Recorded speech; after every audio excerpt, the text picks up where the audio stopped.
those this morning. Also excellent. But yeah, both players playing at the same shop know each other. So a friendly battle at least, but a little bit riding on this one. No friends at the 5-0 table. No, just acquaintances. Yes, just degrees of being an enemy. All right, well, we're underway. Buck is on the play, starts off with a Temple of Triumph. Because of that, I would assume the players know what the other one is on. You see Jacob Buck here looks like he's on a mulligan. I believe Danny's kept on 7. Yeah. And this is a very play-draw intensive matchup. Jacob's plan here is to use removal spells to keep Danny off of getting much of anything going. Danny trying to get enchantments onto a creature and overwhelm Jacob's mostly red removal. So being on the play matters a ton for determining who gets to kind of choose the way the battle gets engaged. And it'll be Lagana Band Trailblazer starting for Danny. And normally that's like one of your lesser quality creatures, but as we saw here, this is one of the better creatures against Jeskai. Definitely. This thing is just hard to kill. I mean, they may have Valorous Stance in their main deck. It appears that Jacob does not. And I wonder if they really do know each other, say he had a couple different 1-drops, he might have just intentionally started on Trailblazer. Exactly. I mean, if he knows Jacob's list, this play is very safe. So yeah. I like it. Ordeal of Thassa goes on to the Trailblazer, is going to swing in for 2. And this is a play that if you didn't know your opponent's list would be a little bit risky because against Valorous Stance, against Jeskai Charm, this is a very dangerous play, but against Jacob's build of the deck, he's got free reign to do this. The removal is strictly red-based damage. Yeah, there is not a way to answer this. Danny's going to hit with a 3/7 and draw cards next turn. 3rd land for Buck. We'll see where he can go with his payoffs are at 3: Monastery Mentor, Jeskai Ascendancy, Hordling Outburst. It's going to be the Outburst. Yep. 3 1/1s into play. And Danny's hand looking pretty good here. Ajani's Presence, Hero of Erois. I believe an Ordeal of Heliod as well. 3 1/1s. But yeah, still nowhere near killing this Trailblazer. I think this one's going uncontested this game. And Danny has a decision, though. He does have another Ordeal of Thassa. He could really draw some cards if he wanted to right now. I mean, I don't know if Danny wants to turn this into a pure card advantage fest. There's a risk of falling behind on the board, so unless he has his Ordeal of Heliod as well, I think he's better served just trying to find some mana, some plays to block, tie up Jacob's mana, killing some other stuff, and eventually leverage the advantage he's gotten off of this Trailblazer. And that's what's going to happen. He's going to swing to put Jacob down to 14. He'll draw 2 cards, play a Tempo. Still with a full grip here. And maybe start on a 2nd threat that he can pump up as well. The danger is if he plays a threat, and you see there's cards like Wild Slash in Jacob's hand, none of the threats are really quite as good at surviving as Lagana Band Trailblazer. He'll go for Favored Hoplite. I still think that this is still a fine play. If you get a card and some mana out of Jacob on this turn for your Hoplite that you don't really need, that's a success. And if Jacob has nothing, then it's moat. So even though this is unlikely to matter too much, most likely scenario is Jacob just kills it with a red removal spell. Danny's still pretty happy getting that value out of it. Well, with 1 mana up, I believe Danny has a copy of Defiant Strike. So I am not even sure that Jacob can kill it. If he goes for it, he could get blown out. Yeah, I mean, you see he has Wild Slash and Stoke the Flames in hand, so he can set up a use a removal spell and then respond and kill it. But that's Jacob's entire turn. It's a lot of cards, and Danny with a full grip of cards here, Jacob would be hard-pressed to win the game, I think, if that's how his turn got used. And then you're using all your best cards fighting over a Favored Hoplite. It's really... That's not fine. where you want to be. Yeah.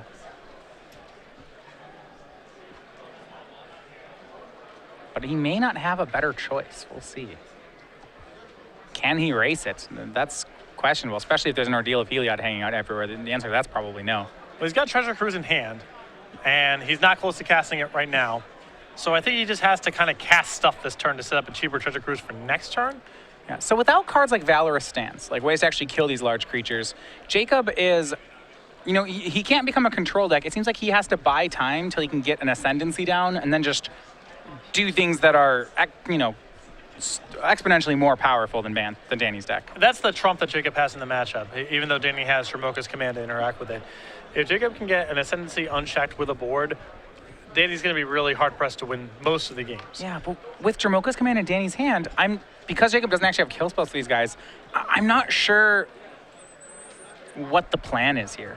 You know, even if they go long and Jacob draws some cards, I don't know if he's getting anywhere. Yeah.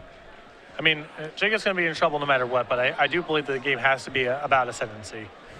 Yeah, the Goldstein Trailblazer is just too big. I mean, a 3-7 is just... 7, that's a ridiculous number. That's so much toughness this early on, you know?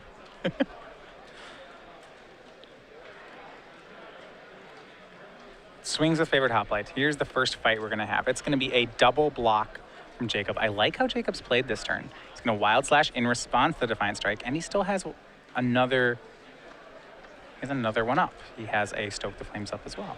So Jacob has done a very nice job here of making Danny be the first one to blink and kind of initiate the battle. Yeah. Unless Danny has 3 1-mana spells, this is going to work.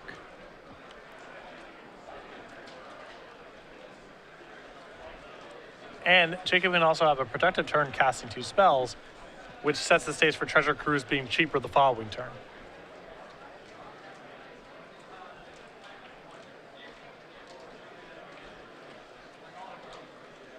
And it's going to be Dramoka's Command. Now, I'm curious on the modes of his Dramoka's Command. If he uses Command to fight, yeah, okay. He's just going to see exactly what he does here. I think counter on Hoplite and have Trailblazer fight the 3rd Goblin. That's the most likely scenario here. With the Trailblazer fighting, there's no risk of something happening where your Trailblazer dies in response. Danny needs to do this to use the Stoke the Flames here to keep the board reasonably clear. Danny still gets another counter on the Trailblazer and gets one of the tokens off the table. So I like that play a lot from Danny. If Jacob has nothing to play over the top, the rewards are huge. Jacob loses everything. And even the way things played out, it's fine that Jacob had another response. And I like, to be put in perspective though, I like how Jacob played this. He got a 3 for 2 out of Danny there. He won the card advantage battle, and he filled up his graveyard for Treasure Cruise, which he needed to do because he just didn't have that many cards. Yeah. A totally fine turn there from Jacob. He's sequencing the things as best as he can. He's still in a pretty bad way, and his hand's a lot of lands right now, but yeah, he is playing this game right now to the best of his ability. His cruise was 3 lands, and then he drew a land for the turn.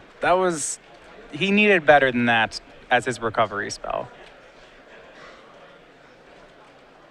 That was a poor sequence for him.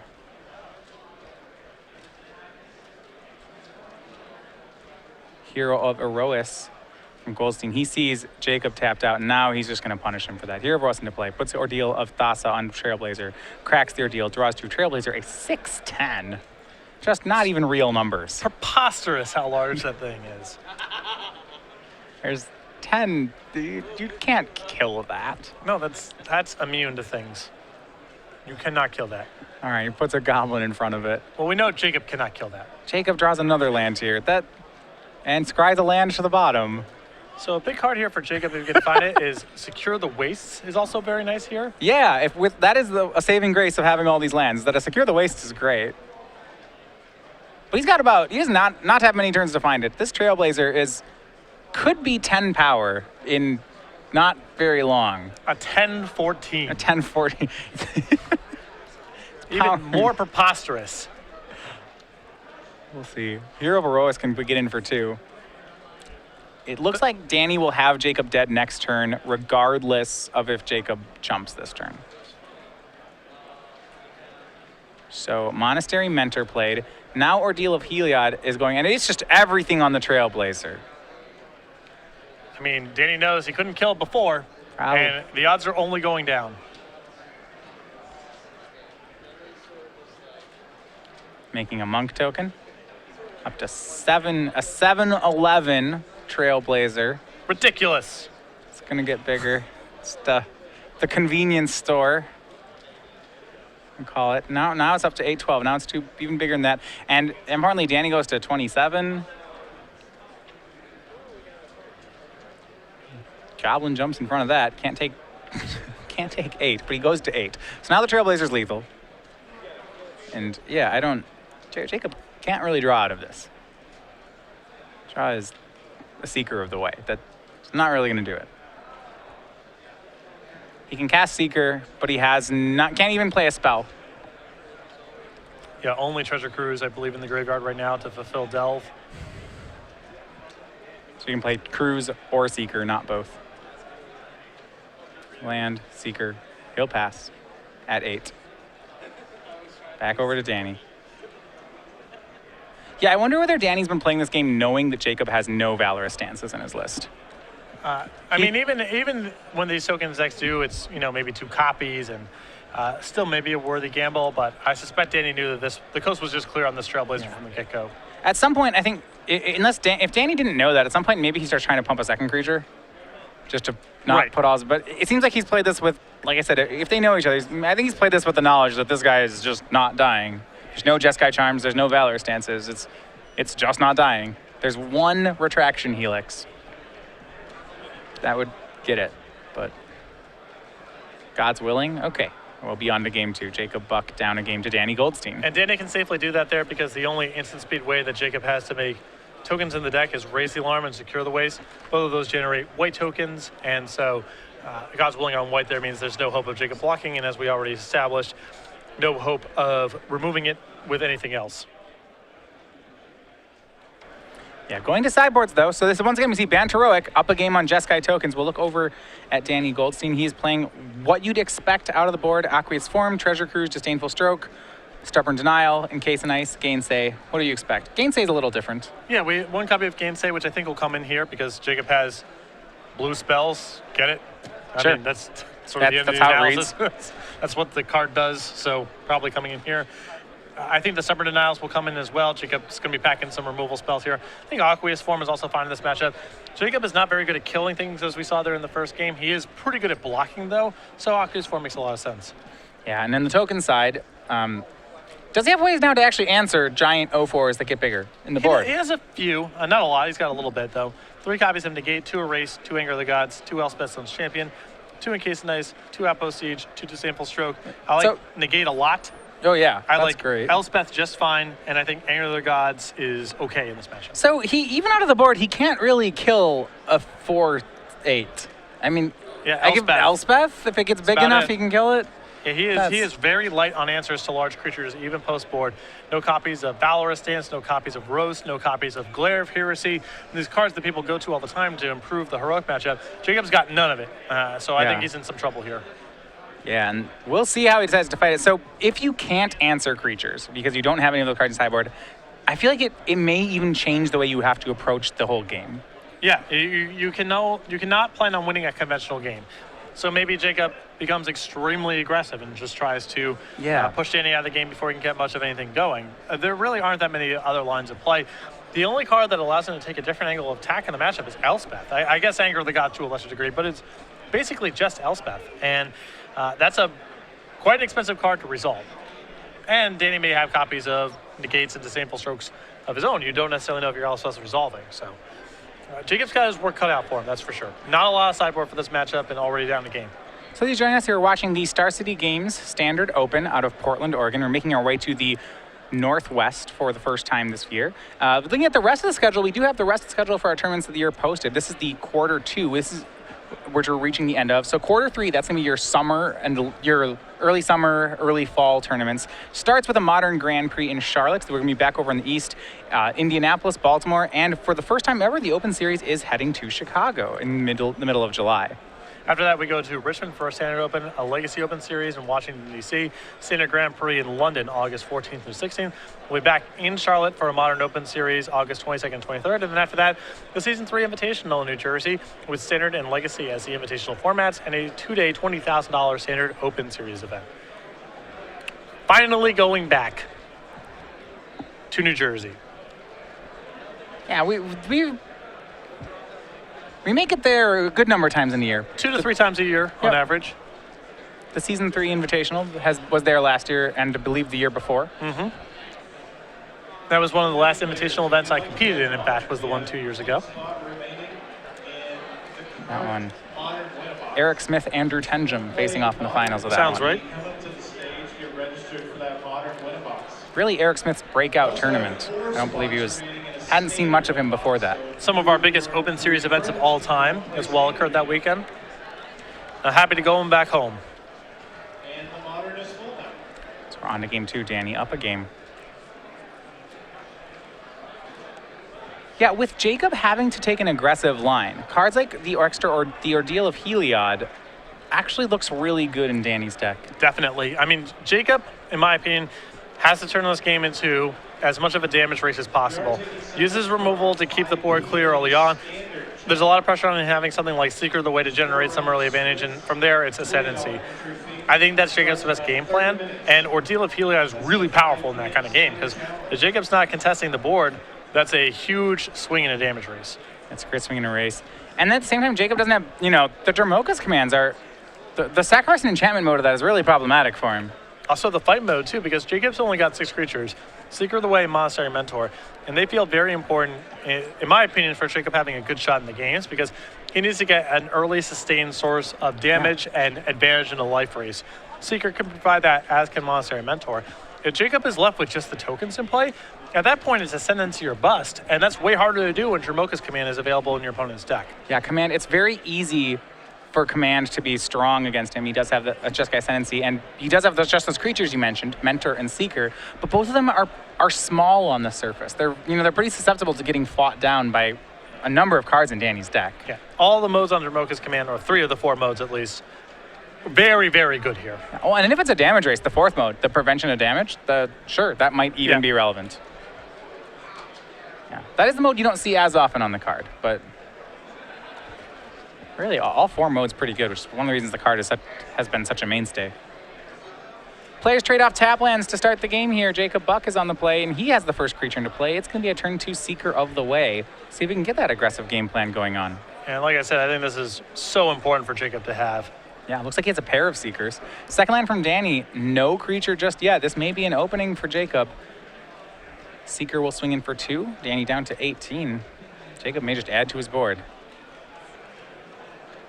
And at 3 mana, it's going to be Monastery Mentor. This is where he wanted to be. Absolutely. This is 2 of his 6 creatures in the main deck, and again, I think it's so important for Jacob to have him early. From Danny, third land, will he have a creature of his own? Looks like he has a Hero of Erois in hand. He's going to go for that. But remember, the Bant Heroic deck doesn't play removal, so outside of really Dromoka's command. So this Monastery Mentor, uncontested, is very strong. If Danny had a turn 2 play, Jacob would have had to think twice about this, because thinking, hey, Danny might Dromoka's command it, but this Mentor's safe. Yeah. Not a lot of ways in Bant Heroic to get this off the table. And it does not have to be in play for that many turns for Jacob to generate a large advantage off of it. Leaving up a green, he'll place Hero of Erois and pass back. Jacob gets to untap with Monastery Mentor. Draws a 4th land. It's a copy of Shivan Reef, the 3rd one for him in play. And he'll use Wild Slash on the hero. God's Willing will pump the hero, give it protection from red. Does Jacob respond? Looks like he's got Stoke and... Yeah, I think he may want to play his land first here, so that if he stoked, he could still swing with a creature. Yeah, he's down an attack. I still think it's worth getting rid of the hero in the spot, even though playing the land would have been better. Get another prowess trigger, you cut Danny off of a scry. Now, of note, he actually has to put the monk into play before casting the stoke, or he'll miss the monk off Wild Slash. He can still be potentially responding to the trigger. Okay, he didn't to all the triggers. Yeah, okay. He's still fine. It depends how it gets announced. There is a way to announce it and mess it up, but that doesn't appear to be what happened. Yeah, so both the Barrack spells take care of hero. No attacks from Jacob, but now he does have a pair of Jacob tokens in play. And now you see Favorite Hoplite and Dromoka's command fighting away Monastery Mentor. And the swings can happen so fast. I mean, now Jacob's hand appears to be Seeker, Disdainful Stroke, and lands. And if that's the case, he can't even attack. Yeah, I believe it's Negate, not Disdainful Stroke. So negate. that is better. You see him playing a second Seeker of the Way. Now, keep in mind, Danny's still without blue mana, and that comes up a lot for this deck. But while we're in this kind of holding pattern, there's nothing for Jacob to do. I guess he can get to a spot where he tries to cobble together multiple spells to get enough prowess triggers where he can make an attack, but it's going to require more than one spell because he's got a 3/4 right now against a sea of 2/2s and 1/1s. Yeah, from Danny's side, he's got to be happy right now with that he is still in the game. For second there, he was really far behind, and he has a somewhat stable board.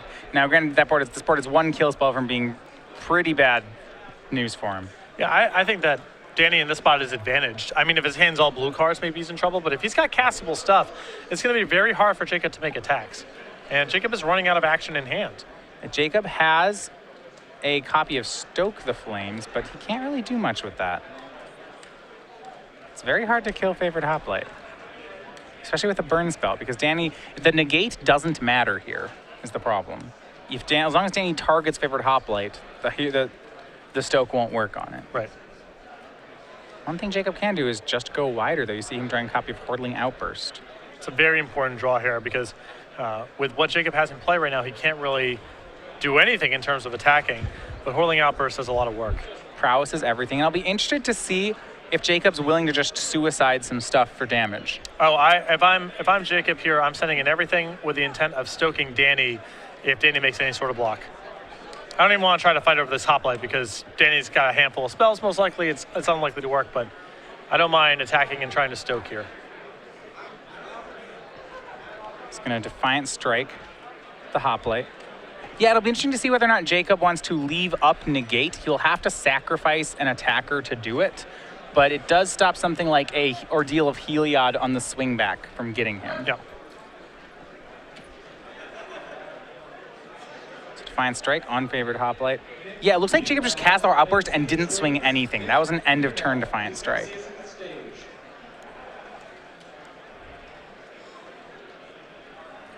Jacob wanting to go really wide here. Raise the alarm now, the draw. May have paid off.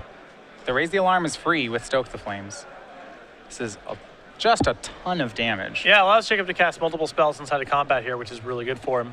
Yeah, he can cast, if he leaves back one goblin, he can cast Stoke, or he can cast his entire hand of Stoke, raise the alarm, and negate all in one turn. But I think Danny's hand has 2 copies of Dromoka's command in it, which is going to be bad news for Jacob if he makes a move here, even with Jacob's hand being as good as it is.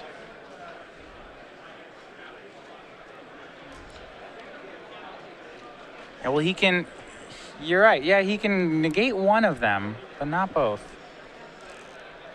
Is it enough damage that he's willing to go for everything? He's just going to swing the Prowess creatures, which I'm a little surprised about. I would have thought 2 goblins would join. Well, this allows him to stoke and negate. I guess the raise the alarm still makes it free, as you mentioned before. Yeah, you should swing 2 goblins, not right. third, because then if you swing the third, you lose the negate.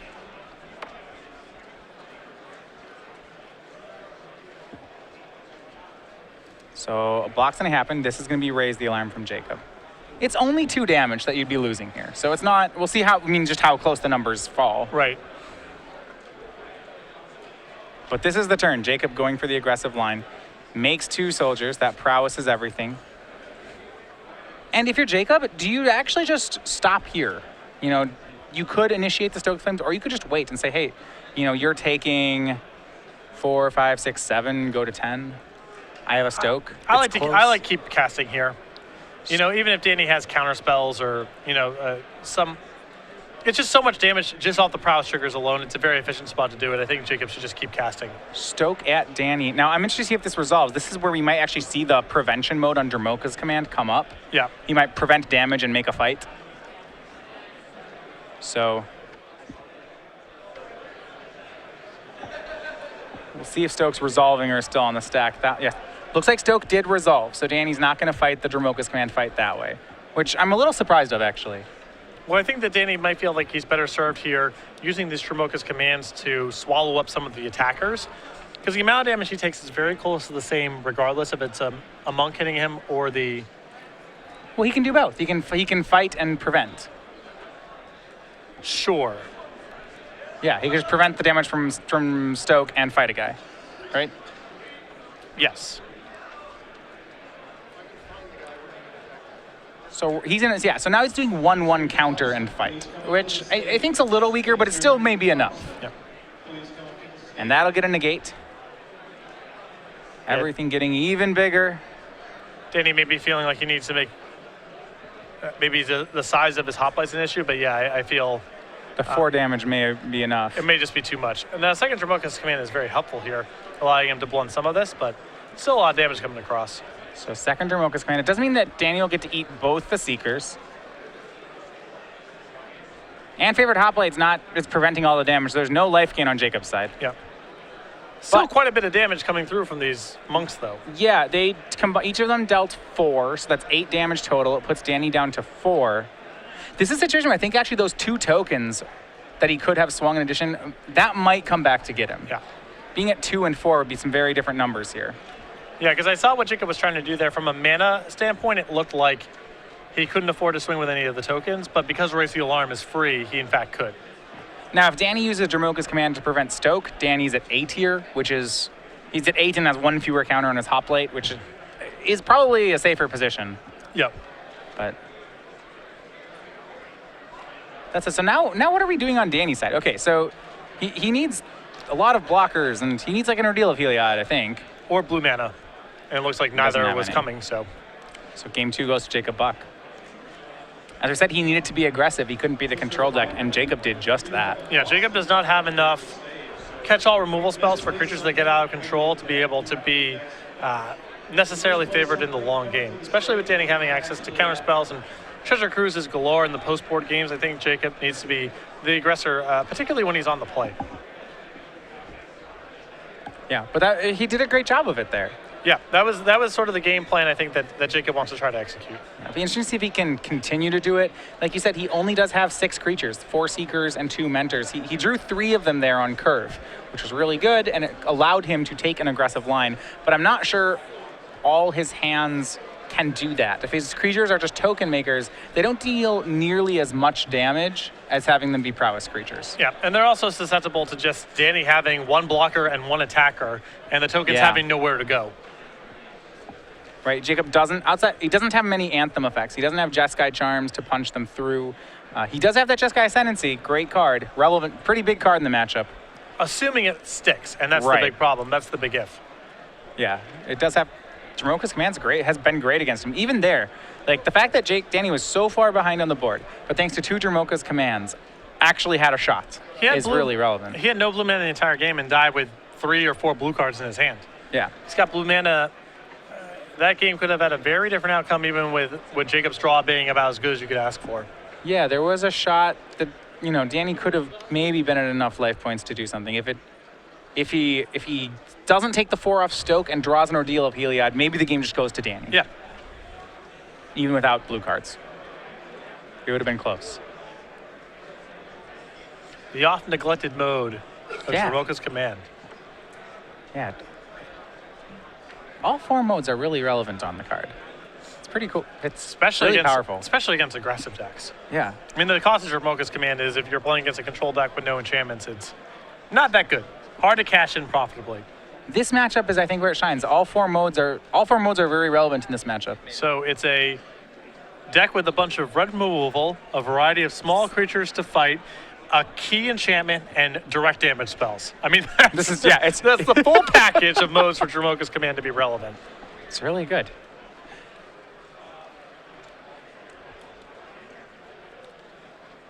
Not all the commands being as versatile. No, but I mean, they are showing up. I mean, we've seen, obviously, Atarka's command was a key component of a Pro Tour winning deck. Dromoka's command is all over the place. We've seen Ojutai's command crop up a little bit in some Soulfire Grandmaster type of shells. I've seen it in some Jeskai mid-range strategies and so forth. Yep.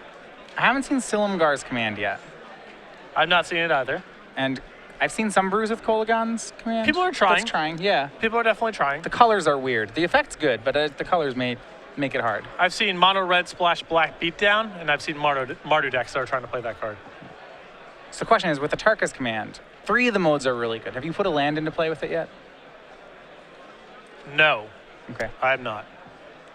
You can do it as you are conceding a game. Okay. Those are the modes you choose as you're conceding. You're 3 showing to you and put a land into play. You're showing off. You're like, I flooded out. Here, let me put these into play. Right. It's the way you try to make your opponent feel a little bit bad about the win they just got, which is a nice mode to have on a card, because you can't win every game, but you can try to take away some of your opponent's satisfaction. So, fortunately, that mode's there. maybe if you had a devotion deck, you could cheat extra Nykthos into play and just go off. Well, I think it's one of those things where if your curve is really tight and you have expensive things to do, maybe it comes up where you're like, end of turn, deal 3 to you, and put a land into play so I can cast Thunderbreak Region on turn 3. Those are the kind of scenarios where it's going to come up, but the Atarka red deck in standard is so low to the ground that there's almost nothing to do with putting an extra land into play.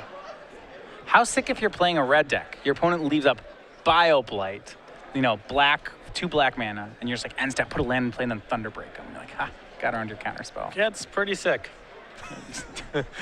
You showed them. It is pretty sick. All right, underway, game 3. Danny Goldstein on the play, 2 lands, no creatures just yet. We're under Jacob Buck. He started over on a temple. He has a fair number of lands of his own. See who the first player to make a threat is here. I'm not sure either of them has one. Yeah, he'll pass back. It is Stoke, lands, negate. Erase. Erase. I'm surprised to see erase there, actually. Well, there's 2 copies in the sideboard. I am not a huge fan of this effect against heroic strategies because so many of the enchantments just immediately sacrifice themselves. Yeah. That you have to have erase on the spot for it to be good. If Jacob is really worried about Aqueous Form, that's a different story, though. Yeah, and even if you erase it, if it was a blowout to erase the Ordeal of Thassa, then I'd be okay. But I mean, it's not that great. It's not even that great. Yeah. Okay, you traded. You 1-for-1 their divination. That's sweet. They still got a counter, but Seeker of the Way, the play for Danny. Now I'm curious to see if Jacob can actually play the control route because his hand is all reactive. It's negate, erase, soak the flames, wild slash, no pressure, no Seeker of the Way, no monster and mentor, the key pieces of his win there in game 2. I suspect that he cannot play this role, so I'm interested to see it play out. Yeah, and once again, we see Danny playing his threats so conservatively. Wild Slash is in Jacob's hand, but Danny didn't play a Seeker on turn 2. He played one on turn 3 with white up. I mean, both players kind of putting their hands on the table a little bit here. Danny's saying, I can afford to play this on the slow side because you're not doing anything, and I have a protection effect. Jacob with a Wild Slash in hand, but knows it's so unlikely that's good because Danny's taking his time deploying his threats that both players are sort of just waiting for a better spot. Will he be okay trading a Wild Slash with something like God's Willing? The danger is that he ends up trading it with Defiant Strike. Yeah, there's only so many God's Willings in the deck, and when you get those out of the way, it becomes way easier to navigate the games. But if this is a Defiant Strike, it's just so bad. So swing here from Seeker. Here's a Defiant Strike from Danny. The question is, does he have more than one? Probably does. It'll just go ahead and pump. So 4/3 lifelink. You see Danny not even trying to Wild Slash in response to the Defiant Strike. Doesn't want to lose the card. He knows that Danny is not initiating this battle for no reason. And because it's Seeker of the Way, because it's not something that naturally grows on its own, Jacob can wait for a spot where Danny maybe doesn't have as many spells available, and then Wild Slash could be used profitably. But Jacob knows Danny is no idiot here. He's not just casting this Defiant Strike to just do it. So he knows that Wild Slash is no good here, and he's just not going to commit his mana and his resources that way.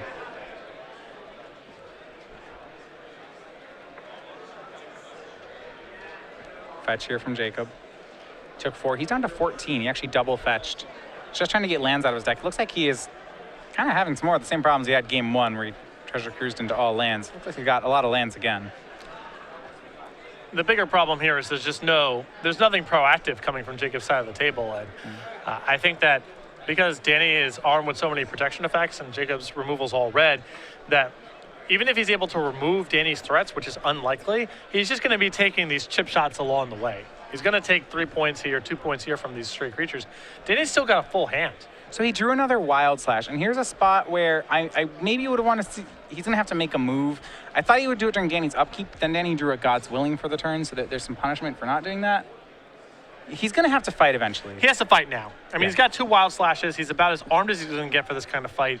And Danny's just generating too much of an advantage with these Defiant Strikes right now. He's got to try to stop this. So Jacob, if he had done this fight during Danny's upkeep, then Danny wouldn't have the God's Willing he's about to play.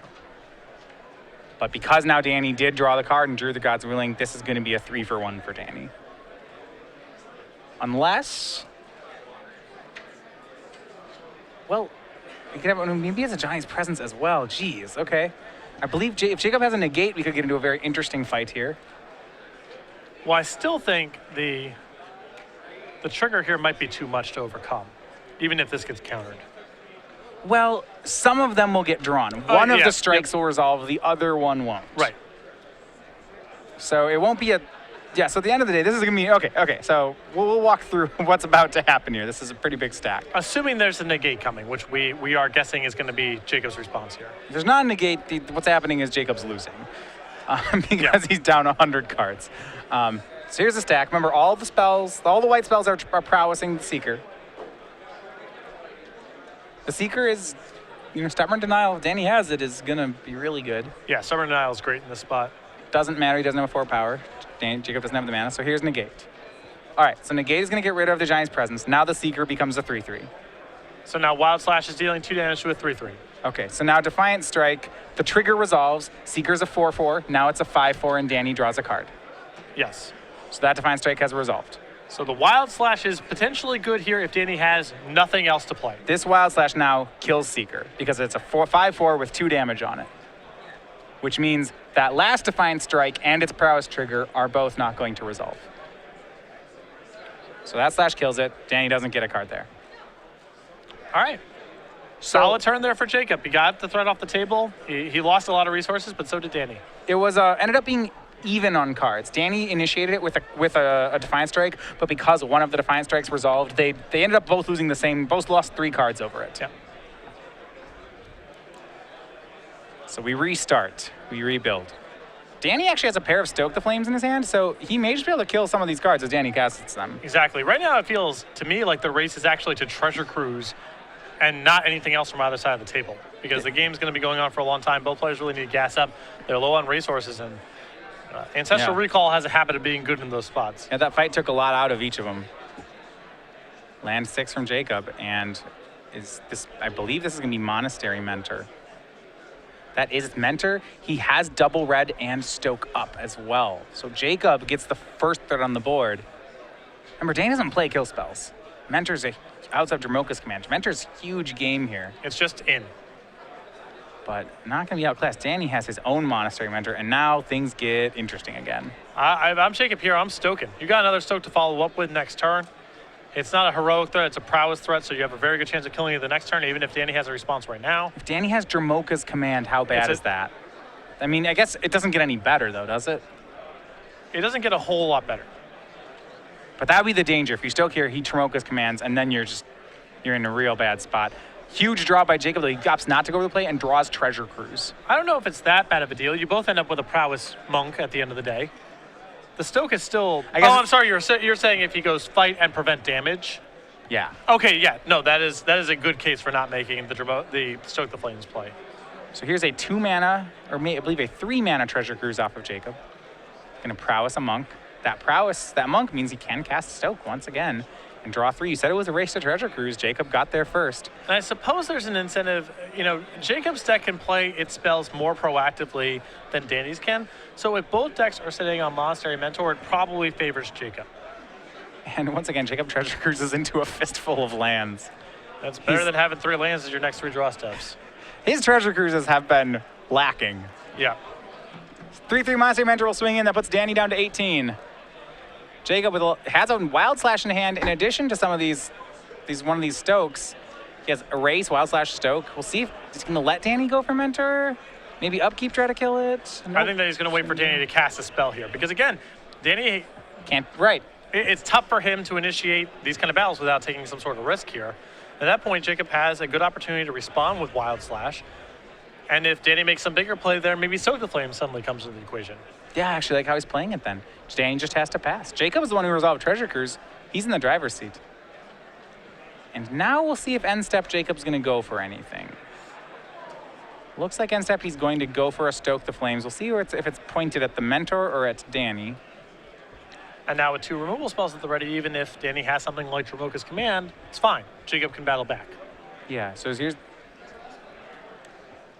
Gets a monk. Here's 4 damage. Yeah, that's upstairs. Danny's down to 14. Ooh. And Jacob gets to untap. Huge deal. So the plan here is just to go wide, assuming that Danny is light on spells. And Jacob with another Stoke in hand plus Wild Slash. I mean, this is a good hand for going wide with. I like the strategy Jacob has been taking here. This has been really, really smart on his part. Here's a swing with the Monastery Mentor and both of its monks. I believe Danny's hand is he has a Hero of Erois and an Aqueous form and 1 other card. not the kind of cards he wants in this raw attrition fight. Yeah, he wants his Treasure Cruises, his God's Willings, his Defiant Strikes, especially with Monastery Mentor in play. Yeah, and it's just because both players, no one wants to initiate a trade. You said there Jacob had swung with 3 prowess creatures and just didn't play a spell, and he had spells to play. Nope. He's waiting for Danny to make a move because as Danny's hand is just, lands, if it's not powerful, Jacob wins anyway on the back of his board. And if Danny does have a hand that can play back, Jacob wants all of his removal spells at the ready. So Danny drawing some 2/2s for 2, some heroes. He'll go for some number of them. At least maybe both players are trying to force the other person to play a non-creature spell. And he's going to Aqueous Form the hero over us. So he's investing. This is neat. He's finally decided to open himself up for a 2-for-1, but he's doing it by investing on his bad creature as opposed to his good one. Yeah. And this way, Jacob has to kind of decide what he wants to fight over, the Mentor or the hero. Right, because they're both about to become 3/3s. There's a prowess trigger and a heroic trigger on the stack, so this Wild Slash can't take both of them. And he's getting Jacob to Wild Slash on Danny's turn, which is good.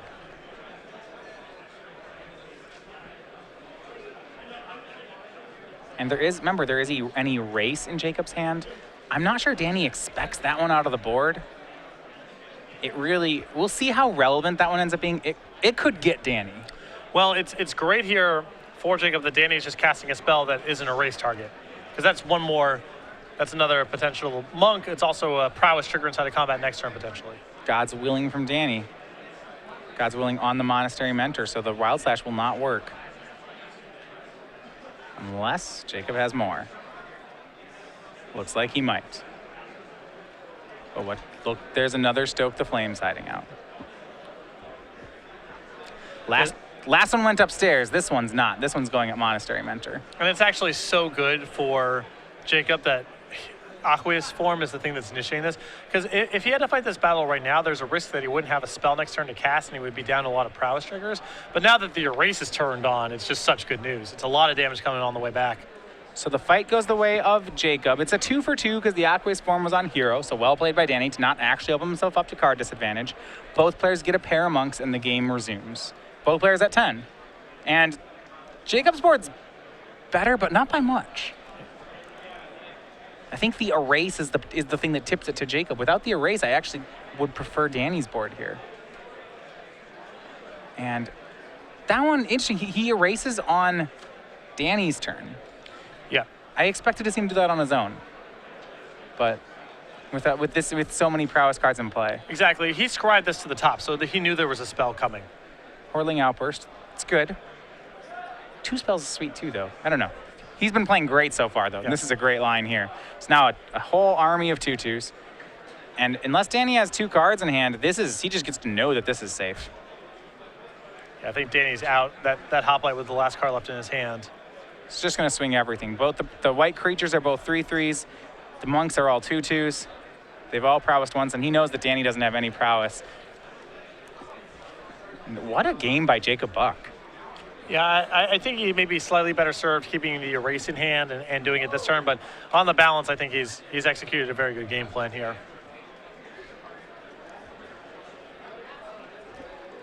This is, so sizing up, this is 7 attackers, only 4 blockers. They all deal at least 2. So Danny cannot let 5 of them through, meaning he has to block at least 3. So he has to use all but one of his blockers. And this is a lot of chump blocking too. I mean, he's not making big inroads on the board by any stretch. No, it's like, yeah, if he wants to block the 3s, it has to be chump blocks. All the monks Jacob's monks are bigger. Yeah, 6 coming through. And Danny loses everything but Hero of Iroas. And once he loses his creatures, he gets 1 Hero of Iroas back. So as we've said before, there's always the Treasure Cruise and multiple Defiant Strike outs that the Bantex always have. So Danny needs to, if he wants that 1 turn to just draw the nuts, he needs to make sure he leaves 1 creature in play. Exactly. It's going to be hard for him to draw the nuts, though, because Jacob has a white blocker back and a red blocker back. So we're looking at Aqueous Form and help besides that. Or 2 God's Willings. It's going to be complicated. Yeah, it would involve, maybe a Dramoka's command. There's a lot has to happen. Danny down to 4. Certainly dead next turn. Probably even dead through an ordeal of Heliod. Yeah. And here's the draw. What does it do? It's Treasure Cruise. All right, he's All right. still going. You see, there's the pump. Step 1 complete. Still a huge underdog to win this game, but this is where it had to start. Delve 7. He has 3 cards left in his yard. He could even cruise again. 1, 2, 3. Can he keep going? Put a 4th card in the yard if he needs, a 5th card in the yard if he needs to. Hasn't even looked at him yet. That one's good. That one's a keeper. Just living it up. All 3. All right. What do you have, Mr. Goldstein? Are we getting there? Hero of Aerois is one of them. That one's a dud. So is, or rather, Laganavan Trailblazer and Seeker of the Way, and he has to pass back. That doesn't look like a hit. A spell definitely kills Danny. Oh yeah. And Now even Danny's even without a spell, I think that Danny still, even if Jacob draws nothing, I think Danny still needs a spell to trigger a Seeker of the Way to gain life out of this turn. So now it's Danny's turn to ham it up and not look at the top card yet, or maybe he's already looked at it. I think I attack with everything here. That's how I do this. Depends what your draw is. Maybe it doesn't. I mean, if it's a sorcery, I'll cast the sorcery first, but I think ultimately you end up in the same place. If it's a land, is it still an attack? It's probably I think still so, an because attack. Danny has to have drawn a spell to be able to survive this. He has to trigger his Seeker of the Way. And look at Jacob's experience, intentionally leaving back 1 white and 1 red creature. That is not an accident. So what I like about this attack here from Jacob is it's still lethal if Danny has nothing, and if Danny has something to survive, well then he still has blockers on the way back to prevent himself from getting killed.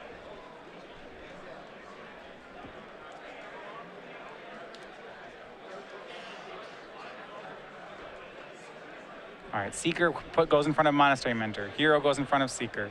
Trailblazer blocks a Prowess Monk. 5 damage coming across, but here's the God's Willing. Trailblazer's going to get bigger. It's going to try to eat the Monk token. On top of that, we have Lifelink for the Seeker of the Way. So Danny would be gaining 3, taking 5. You'd be going to 2. But he's making some inroads on the board here. I mean, Jacob is losing all 3 of his attackers right now. There is a point here I do want to mention. He's going to 2. If Jacob had counted this out, there's 2 more damage on Jacob's side of the board that could have been pushed in there. And I understand leaving back a creature of each color is really neat, but if the actual out here is I kill you, then that changes. I assume that when Jacob made that attack, that was the logic. But yeah, with Danny at 2 here, it's a disaster. Right. That was logic. I mean, you have to actually just go through and count it all out to realize, oh wait, these guys should probably swing. Yep. But Jake gets Danny to 2. He lost quite a bit there. I suppose if Danny has Defiant Strike as his last card there, then it's way riskier to attack with everything. Yep. But if it was Defiant Strike, Danny might have kept going that turn. I don't think so. I think unlikely that he actually generates a kill.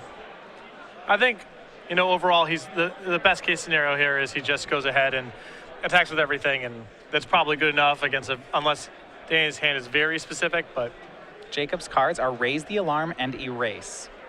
If he swings, Danny can block 3 monks. A monk and goblins would go through. That's 5 damage. Danny would only gain 3. He would kill Danny unless he can produce. Once again, we're on the Defiant Strike's the only card that saves him. But if he doesn't swing the goblin, that's not true. Yeah, if Danny has he needs to swing the goblin, and he's 1 short again. It's only 4, right? If he has a spell, the Seeker gains 3. Jacob plays Raise the Alarm. Danny takes 4. Yeah, we're playing on again. If the goblin comes as a second time, that if he's got to not leave these tokens back. Yeah, we're still playing. Yeah, this is 2 turns in a row now that Jacob's missed basically exact lethal by either playing around Defiant Strike or assuming that he had lethal even if Danny had a response. Yeah, I think he just has to back up and do the math on it. Stop playing around things. I mean, it's okay to play around things, but you have to understand what opportunity you're giving up to do it. And this is a spot where Jacob's losing more attackers in this whole sequence. Yeah, if Jacob had 2 non-creature spells, this would be the right swing, but he only has 1. And yeah, Danny's gonna go down to 1. And Jacob's losing all his monks. I'm not sure Jacob has this anymore. Well, Danny still needs to draw A spell. If he draws a land next turn, he's still dead. There's still too many attackers against not enough blockers. But, you know, Danny's getting another look at this. Back over to Goldstein. Can he draw a spell? Hasn't even looked. Hasn't even looked. Okay. Definitely can't crack the fetch land. Patience on him to not do it, too. That's not a happy expression he has. But at the same time, he wants to force Jacob to make all out. Like, Jacob, I guess Jacob will swing 4 creatures here. There's no way he doesn't. Hordling Outburst for Buck. That's big. Here's 3 more goblins. And there's a chance here that if you're Jacob Buck, you just do nothing and say go, and then next turn swing everything. That plays around more things. Are you playing around him drawing exactly a perfect spell again? I don't know. Well, any non-creature spell stops this all-out swing, right? 1, 2, 3, 4 creatures. Swinging everything and swinging 4 isn't, well, it's different. Okay. Swings them all. So once again, if Danny has a non-creature spell, he's going to stay at 1. He's going to take 3 and gain 3 and kill 3 more of Jacob's things. And he doesn't. It's a creature. Jacob Buck takes it down in 3. Wow.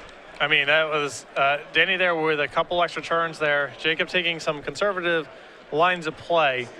That gave Danny a little bit of breathing space there. Still a ton of pressure on Danny to draw very well. I mean, he needs to have Defiant Striker, God's willing, there several turns in a row. But and even then, I want to go back and say, if you're Jacob, I think the one turn he did finally swing everything, that last turn, that's the only turn I didn't want him to do it. Because if you just wait for 9 creatures, then the next turn swing everything, now like what Danny has to have for outs there is really narrow because he only gets 1 set of lifelink. Well, there's a lot of main phase spells that Danny has access to that could also be really troubling draws. So there's Ordeal. And I guess Jacob has his arm with Erase too. Yeah. He has an Erase in hand, so Ordeal's not really that bad. So I also think that I would have just attacked before doing anything else if you want to do that, because playing the Hordling Outburst before combat allows Danny to negate it in the event that he has negate in, and then that's another prowess trigger and so forth. But still, Jacob able to pull it out there. His creature is so critical in that matchup. Seeker of the Way and Monastery Mentor did most of the heavy lifting in the post-board games. Oh, congratulations to Danny Goldstein at 6-0. He locks the spot into day 2, but he's still going for the 9-0 on day 1 here. 3 rounds to go. Yeah, you know, Jacob here in a really good position here to make a run.